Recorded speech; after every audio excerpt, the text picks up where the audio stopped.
Anyway, the Tea Party movement is on a roll, and it got started last April. And now, well, a Tea Party activist is now an elected official in New York State. Dean Murray, a Tea Party activist, just won a special election for a state assembly seat in Long Island. He says he is the first Tea Party activist elected to govern. Dean joins us in New York City. Good evening, Dean, and congratulations on your election victory. Hi, Greta. Thank you for having me. Did you actually run as a Tea Party, a member of the Tea Party, or did you run as a Republican or a Democrat? I am actually a proud member of the Brookhaven and Suffolk County Republican Party, and also I was on the conservative line as well. But I was one of the original, or one of the organizers of one of the many original Tea Parties back on tax day in 2009. So are you a happy member of the Republican Party, or are you sort of branching off into the Tea Party I know it's not really a movement yet, but whatever it is. Well, it is a movement. I think it is a movement. And yes, I am very happy to be in the Republican Party, and I'll tell you why. Because it seems like while the Democratic Party is working so hard to tear down what the Tea Party movement's about and discredit them, it seems the Republican Party is embracing the Tea Party movement.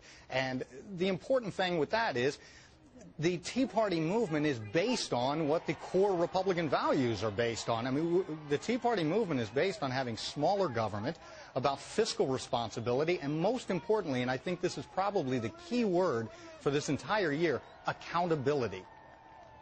So what is the difference for you between being a part of the Tea Party movement and being a Republican? Why didn't you just run as a straight Republican, and why do you organize as part of the Tea Party movement and go to the events? Well, that's a great question. I think it's because the frustration of the Tea Party patriots, a lot of them are, deep down, again, I have to say, they believe in the same core values as the Republican Party, but the frustration was the party seemed to be drifting away and getting away. And I think the people around the country, and what we're seeing now with the Tea Party patriots, is they want to get back to the basics. They want to get back to their core values, again, of the smaller government, fiscal responsibility, personal responsibility, and, of course, accountability to the voters.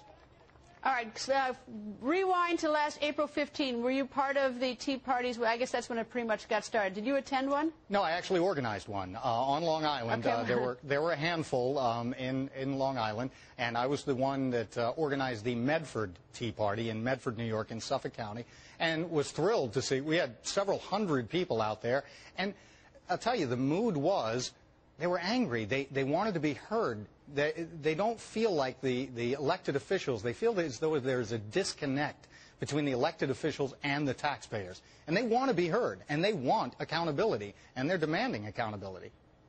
All right, what is your occupation before you got involved in politics? I'm a small business owner. I own an advertising agency that publishes several, actually, free publications.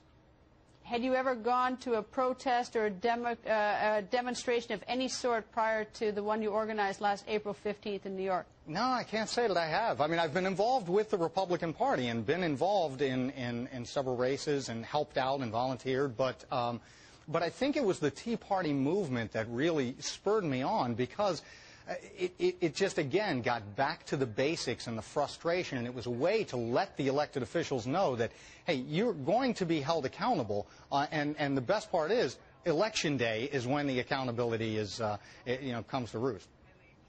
Do you think there will be a separate Tea Party like the Republican Party, the Democratic Party? Do you think the Tea Party will just be a sort of subdivision of the Republican Party? I don't think it's going to be. And it's interesting that people say, do they back Republicans? Do they back Democrats? We have a couple of local organizations, the Conservative Society for Action and the Suffolk 912 Project on Long Island. They don't look at party first. They look at the candidate and what they stand for. But as I said before, it just appears that the Republican Party and candidates are embracing the values where the Democrats are trying to fight the Tea Party and discredit them. Dean, thank you for joining us, and good luck, sir. Thank you very much. Next up.